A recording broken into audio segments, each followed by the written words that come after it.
41장 잊힌 자들의 꿈, 섭리의 시작. 잊힌 시간, 다가오는 때. 만 이태 후에 성경은 이 두 단어로 41장을 시작한다. 요셉이 술 맡은 관원장에게 나를 기억해달라고 절박하게 간청한 후 정확히 2년의 세월이 흘렀다. 미드라시 탄후마는 이 2년이 단순한 시간이 아니었다고 가르친다. 그것은 요셉의 마지막 연단이었다. 그가 하나님이 아닌 인간의 힘을 의지하여 나를 기억하고 나를 언급해달라고 부탁했던 그 두 마디의 말 때문에 하나님께서는 그에게 2년이라는 침묵의 시간을 더 허락하셨다는 것이다. 인간에 대한 기대가 완전히 사라지고 오직 하나님의 때가 무르익기를 기다리는 법을 배우는 시간이었다. 그때 이집트의 신이자 왕인 파라오가 꿈을 꾸었다. 그는 자신이 나일강가에 서 있는 것을 보았다. 고고학적으로 이집트의 모든 생명은 나일강의 범람에 달려 있었기에 이 꿈의 무대는 그 자체로 이집트의 운명을 상징했다. 보기 좋고 살찐 7 암소가 강가에서 올라와 갈밭에서 풀을 뜯어먹고 곧이어 흉하고 파리한 다른 7 암소가 뒤따라 올라와 그 살찐 소들을 삼켜버렸다. 파라오가 잠이 깼다가 다시 잠들어 꿈을 꾸니 이번에는 한 줄기에 무성하고 칭칠한 7 이삭이 나오고 그 후에 가늘고 동풍에 마른 7 이삭이 나오더니 그 가는 이삭이 충실한 7 이삭을 삼켜버렸다. 아침에 그의 마음이 번민하여 즉 그의 영혼이 거세게 요동쳤다. 그는 이집트의 모든 점술가와 현인들을 불렀다. 고대 이집트는 꿈 해석이 고도로 발달한 나라였고 파피루스 체스터비티와 같은 수많은 꿈 해목집이 존재했다. 그러나 그날 그들의 모든 지혜가 침묵했다. 게마라는 그들이 해석을 내놓긴 했지만 7 암소는 왕이 낳을 7달이요 마른 암소는 왕이 묻을 7달이옵니다 와 같이 파라오의 마음을 더욱 번민하게 하는 헛된 소리뿐이었다고 전한다. 기억해낸 죄. 바로 그 절망의 순간 술 맡은 관원장이 파라오 앞에 섰다. 내가 오늘 내 죄를 기억하나이다.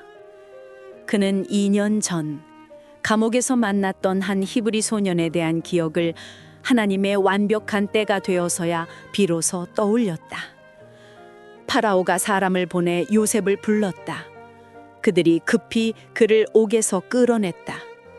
요셉은 수염을 깎고 그의 옷을 갈아입고 파라오에게로 들어갔다. 이것은 고고학적으로 매우 정확한 묘사다.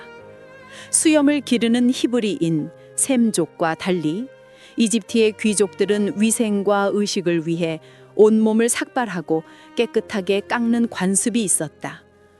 요셉은 감옥의 어둠에서 왕궁의 빛으로 나아가기 위해 겉모습부터 이집트의 예법에 맞게 다시 태어나야 했다. 파라오가 말했다. 내가 한 꿈을 꾸었으나 그것을 해석하는 자가 없더니 들은즉 너는 꿈을 들으면 능히 푼다 하더라. 바로 그 순간 요셉은 자신의 인생을 바꾼 위대한 신앙 고백을 한다. 그것은 제게 있지 아니하니이다. 하나님께서 파라오에게 편안한 대답을 하시리이다. 빌라다이 즉 내게 속한 것이 아니다 라는 이 한마디는 2년 전 나를 기억해 주소서라며 인간을 의지했던 과거의 요셉이 완전히 죽었음을 선포하는 것이었다. 그는 이제 하나님의 통로일 뿐임을 깨달았다. 해석과 대안. 파라오가 자신의 꿈을 다시 이야기하자 요셉이 대답했다. 파라오의 꿈은 하나라. 하나님이 그가 하실 일을 파라오께 보이심이니이다. 그는 7 암소와 7 이삭이 모두 7 해를 상징하며 이집트의 장차 7년의 대풍년과 그 뒤를 이을 7년의 끔찍한 흉년이 닥칠 것임을 선포했다. 꿈을 2번 겹쳐 꾸신 것은 하나님이 이 일을 정하셨음이라. 속히 행하시리니. 그러나 요셉은 여기서 멈추지 않았다. 그는 해석자를 넘어 통치자의 모습을 보여주었다. 이제 파라오께서는 명철하고 지혜 있는 사람을 택하여 이집트 땅을 다스리게 하시고 7년 풍년의 5분의 1을 거두어 각 성읍에 쌓아두게 하소서. 이 5분의 1 세금 제한은 당시로서는 상상하기 어려운 막대한 국가적 재정을 확보하고 중앙 집권적 통제 경제를 구축하는 혁명적인 행정개혁안이었다. 이집트의 총리 사브낫 바네아. 파라오와 그의 모든 신하가 이 일을 좋게 여겼다. 파라오가 그의 신하들에게 이르되 이와 같이 하나님의 영에 감동된 사람을 우리가 어찌 찾을 수 있으리요. 이 교도인 파라오의 입에서 하나님의 영이라는 말이 나온 것은 요셉의 지혜가 인간의 차원을 넘어선 신적인 것임을 그가 인정할 수밖에 없었음을 보여준다. 파라오가 요셉에게 이르되 너는 내 집을 다스리라. 내 백성이 다 내 명령에 복종하리니 내가 너보다 높은 것은 내 왕자뿐이니라. 파라오는 자기의 인장 반지를 빼어 요셉의 손에 끼우고 그에게 세마포 옷을 입히고 금사슬을 목에 걸었다. 이것은 고고학적으로 완벽하게 고증되는 이집트의 총리 임명식이었다. 인장 반지는 왕의 절대적인 권한을 위임하는 증표였고 세마포 옷과 금사슬은 파라오가 내리는 최고의 영예이자 관복이었다. 파라오는 그에게 사브낫 바네아라는 이집트식 이름을 주었다. 랍비들은 이 이름의 뜻을 숨겨진 것을 푸는 자라고 해석했다. 또한 파라오는 그에게 온의 제사장 보디베라의 딸 아스낫을 아내로 주었다. 온은 당시 이집트 최고의 신이자 태양신인 라를 섬기는 신앙의 심장부였다. 그곳의 대제사장의 딸과 결혼했다는 것은 요셉이 노예에서 총리가 된 것을 넘어 이집트 최고의 종교적 정치적 엘리트 집안의 일원이 되었음을 의미했다. 요셉은 마침내 이집트 땅을 통치하게 되었다. 풍요의 아들들, 이즘과 열매. 요셉이 파라오 앞에 설 때에 30세였다. 17에 팔려온 지 13년 만이었다. 그는 7년의 풍년 동안 이집트 땅의 곡물을 거두어 각 성에 저장하니 쌓아둔 곡식이 바다 모래같이 심이 많아 세기를 그쳤더라. 흉년이 들기 전에 요셉이 2 아들을 낳았다. 그는 장남의 이름을 므낫세라 하였으니 하나님이 내게 내 모든 고난과 내 아버지의 온 집 일을 잊어버리게 하셨다 함이요. 차남의 이름을 에브라임이라 하였으니 하나님이 나를 내가 수고한 땅에서 번성하게 하셨다 함이었다. 랍비들은 이 2 이름에서 요셉의 깊은 심리적 고통과 치유의 과정을 읽어낸다. 그가 첫 아들의 이름에 아버지의 집 일을 잊게 하셨다고 고백한 것은 그 상처가 얼마나 깊었는지를 역설적으로 보여준다. 그는 상처를 잊음으로써 비로소 고통의 땅에서 열매를 맺을 수 있었다. 7년의 풍년이 그치고 흉년이 시작되었다. 온 땅에 굶주림이 시작되자 요셉이 모든 창고를 열고 이집트 백성에게 곡식을 팔았다.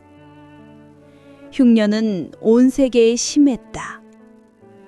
모든 백성이 곡식을 사려고 이집트로 들어와 요셉 앞에 엎드렸다. 17 소년의 꿈이 이제 온 세상을 구원하는 현실이 되어 그를 기다리고 있었다. 42장 이집트의 심판, 양심의 거울. 어찌하여 서로 바라보기만 하느냐? 기근이 온 땅을 덮었으나 이집트에는 곡식이 있었다. 야곱은 아들들이 손을 놓고 절망하고 있는 것을 보았다. 너희는 어찌하여 서로 바라보기만 하느냐? 이집트에 곡식이 있다 하니 그리로 가서 우리를 위하여 사오라. 그러면 우리가 살고 죽지 아니하리라. 미드라시는 야곱의 이 질책에 더 깊은 의미가 담겨 있다고 가르친다. 너희는 어찌하여 가나안 족속들 앞에서 배부른 척, 신앙이 좋은 척하며 서로를 바라보고만 있느냐? 그는 세상의 눈을 의식하여 체면을 차리지 말고 당장 생존을 위해 움직이라고 아들들을 재촉했다. 요셉의 형 10사람이 이집트에서 곡식을 사려고 내려갔다. 그러나 야곱은 요셉의 아후 베냐민은 그의 형들과 함께 보내지 아니하였으니 이는 그의 생각에 혹시 그에게도 재앙이 미칠까 두려워함이었다.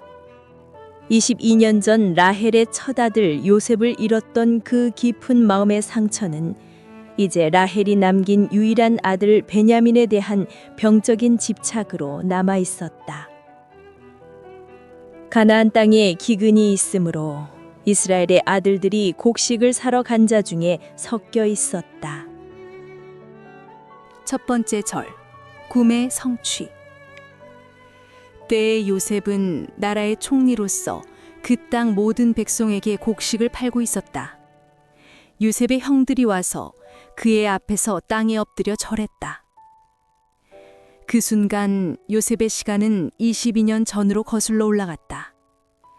17살 소년 시절 밭에서 형들의 곡식단이 자신의 단에게 절하던 바로 그 꿈이 이제 한치의 오차도 없이 현실이 되어 눈앞에 펼쳐지고 있었다. 요셉은 형들을 보자마자 알아보았으나 그들에게 모르는 체하며 엄한 소리로 그들에게 물었다. 너희가 어디서 왔느냐? 어떻게 형들은 그를 알아보지 못했는가? 탈무드는 그 이유를 설명한다. 요셉은 수염도 없는 10대 소년일 때 헤어졌지만 지금은 위험 있는 이집트식 수염을 기르거나 화려한 관복을 입은 39세의 이집트 총리였다. 그들은 요셉이 죽었다고 확신했기에 눈앞에 이 위대한 통치자가 그들의 동생일 것이라고는 상상조차 할 수 없었다. 정탐꾼 혐의, 가장 현실적인 공포. 요셉은 그들에 대하여 꾼 꿈을 생각하고 그들에게 무서운 혐의를 씌웠다. 너희는 정탐꾼들이라 이 나라의 틈을 엿보려고 왔느니라. 이것은 단순한 괴롭힘이 아니었다. 고고학적으로 이집트의 북동쪽 국경, 즉 가나안에서 넘어오는 길은 외세의 침략에 가장 취약한 군사적 요충지였다. 당시 이집트는 힉소스와 같은 셈족 계열 이민족들의 유입으로 극심한 경계심을 갖고 있었다. 건장한 남자 10명이 한 무리로 식량을 구하러 왔다는 것은 이집트의 안보 책임자인 총리의 눈에 가장 그럴듯한 첩자의 모습이었던 것이다. 요셉의 혐의는 그들의 목숨을 당장 끊어놓을 수 있는 가장 현실적인 공포였다. 형들은 겁에 질려 항변했다. 내 주여 아니이니다. 당신의 종들은 곡물을 사러 왔나이다. 우리는 다 한 사람의 아들들로서 정직한 자들이니 첩자가 아니이니다. 미드라시는 이 캐님이라는 단어에 담긴 기막힌 상황을 지적한다.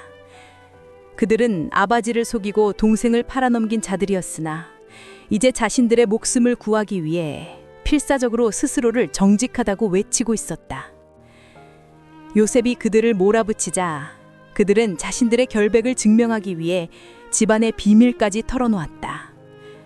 우리는 본래 12형제로서 막내는 지금 우리 아버지와 함께 있고 하나는 없어졌나이다. 바로 그 순간이었다. 요셉은 22년 만에 처음으로 형들의 입을 통해 자신이 그들의 세계에서 없어진 존재가 되었는 것을 확인했다. 동시에 그는 자신의 시험 목적을 정했다. 그들이 막내라고 부른 단 한 번도 본 적이 없는 친동생 베냐민. 그들은 베냐민에게도 자신들에게 했던 것처럼 악하게 대했을까? 아버지는 아직 살아계신가? 너희 말이 참된지 내가 너희를 시험하리라. 파라오의 살아계심으로 맹세하노니 너희 막내 아우가 여기 오지 아니하면 너희가 여기서 나가지 못하리라. 너희 중 하나를 보내어 아우를 데려오게 하고 너희는 갇히어 있으라. 이것은 이집트 궁정에서 쓰이는 가장 엄중한 맹세였다. 그는 그들을 다 함께 3일을 가두었다. 양심의 가책과 첫 번째 속죄. 사흘째 되는 날 요셉이 그들에게 말했다. 나는 하나님을 경외하노니 너희 중 한 사람만 옥에 갇히고 너희는 곡식을 가지고 가서 너희 가족의 굶주림을 구하고 너희 막내 아우를 내게로 데리고 오라. 게마라는 하나님께서 의인을 3일 이상 고난 속에 두지 않으신다는 원칙에 따라 요셉이 사흘째에 이 계획을 수정했다고 본다. 또한 랍비들은 요셉이 이방인 관원장들 앞에서 나는 너희 신들과 다른 하나님을 경외한다고 선포한 그의 신앙적 담대함에 주목한다. 형제들이 서로 말했다. 그들은 요셉이 곁에서 히브리어를 모두 알아듣고 있다는 것은 꿈에도 생각하지 못했다. 우리가 아우의 일로 말미암아 벌을 받게 되었도다.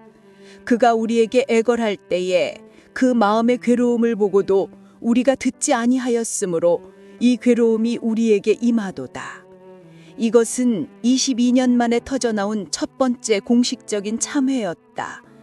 그들은 지금 겪는 고통이 우연이 아니라 과거 자신들의 죄악에 대한 이에는 이, 눈에는 눈의 원리임을 깨달은 것이다. 맏형 르우벤이 그들을 꾸짖었다.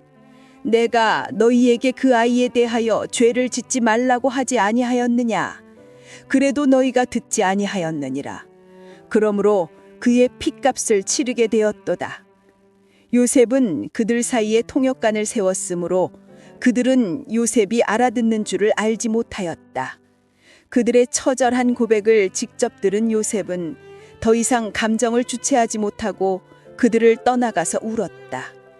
그는 다시 돌아와 그들에게 말하고 그들 중에서 시므온을 끌어내어 그들의 눈앞에서 결박했다. 독자는 묻는다. 왜 하필 시므온인가?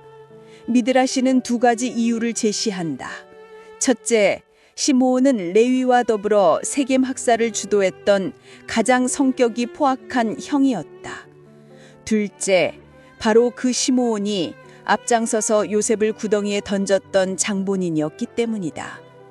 요셉은 죄의 주동자에게 정확히 빚을 갚아주고 있었다. 되돌아온 돈, 거듭되는 두려움. 요셉은 명하여 곡물을 그들의 자루에 채우게 하고 각 사람의 돈은 그의 자루에 도로 넣게 하고 또 길양식을 그들에게 주게 했다. 그들이 곡식을 나귀에 싣고 그곳을 떠났다. 한 사람이 여감에서 나귀에게 먹이를 주려고 자루를 풀고 본즉 그 돈이 자루아기에 그대로 있었다. 그가 그 형제들에게 말하매 그들이 혼비백산하며 떨면서 서로 돌아보며 말했다. 하나님이 어찌하여 이런 일을 우리에게 행하셨는가? 탈무드는 이 순간을 결정적인 순간으로 본다. 그들은 이 이해할 수 없는 불행이 단순한 우연이 아니라 잊고 지냈던 자신들의 끔찍한 죄에 대한 신의 대가 묻기가 시작되었음을 직감하며 공포에 휩싸였다. 그들이 가나안 땅에 돌아와 아버지 야곱에게 그 겪은 일을 자세히 아뢰었다. 각 사람이 자루를 쏟으니 각 사람의 돈뭉치가 그 자루 속에 그대로 있었다. 그들과 그들의 아버지가 돈뭉치를 보고 다 두려워했다. 아버지 야곱의 절망. 아버지 야곱이 그들에게 말했다.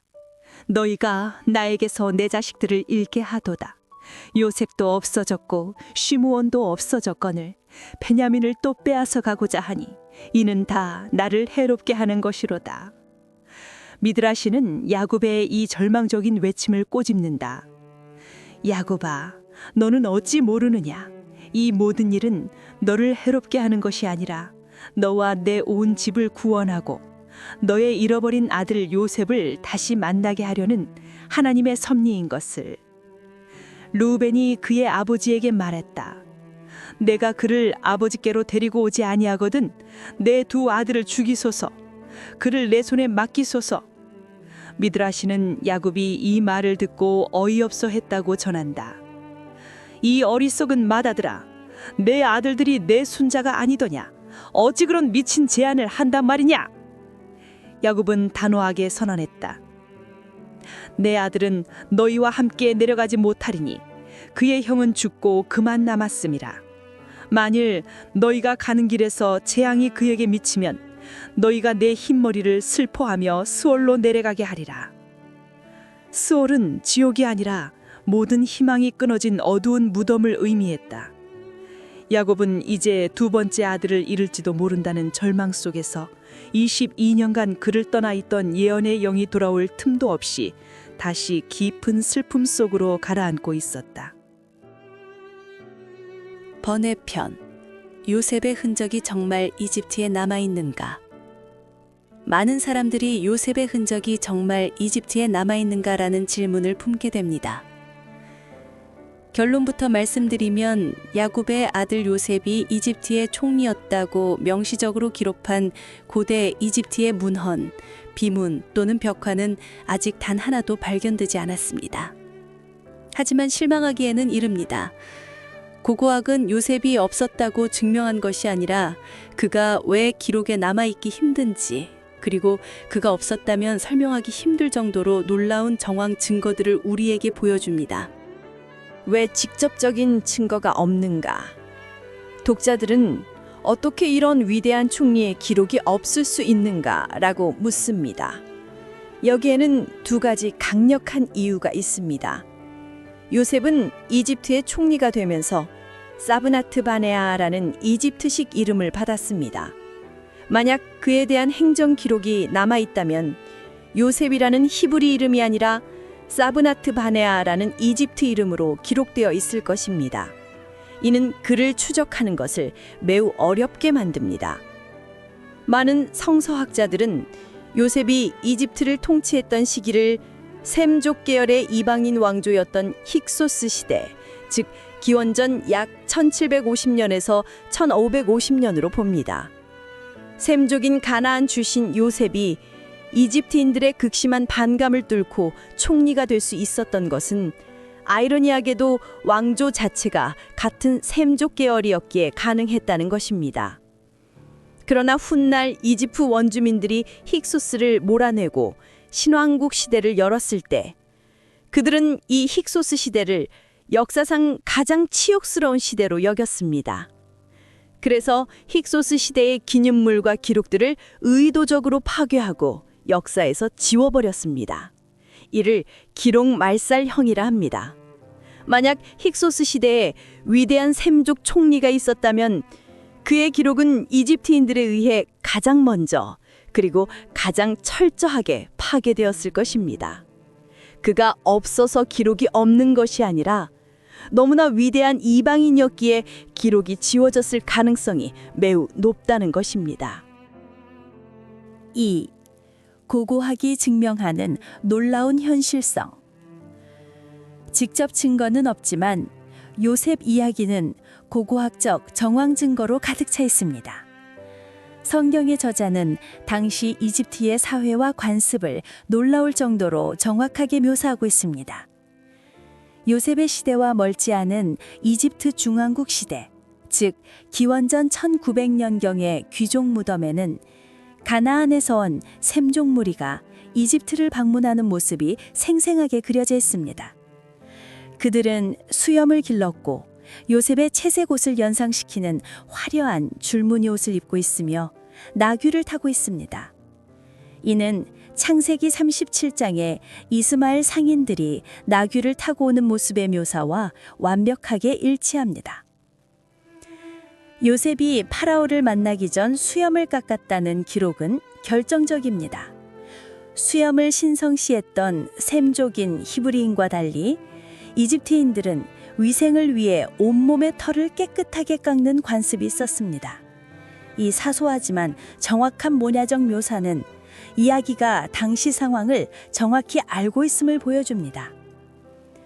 요셉이 총리가 될 때 파라오가 그에게 인장 반지, 세마포 옷, 금사슬을 주었습니다. 이는 고대 이집트 벽화에 그려진 고위 관리 임명식의 모습과 정확히 일치합니다. 오는 당시 이집트 최고 신이자 태양 신인 라를 섬기는 신앙의 심장부였습니다. 파라오가 요셉에게 온의 대제사장 보디베라의 딸 아스낙과 결혼시킨 것은 이방인이었던 총리에게 이집트 최고 엘리트의 지위를 부여하고 그의 권력을 공고히 하는 전형적인 정치적 행위였습니다.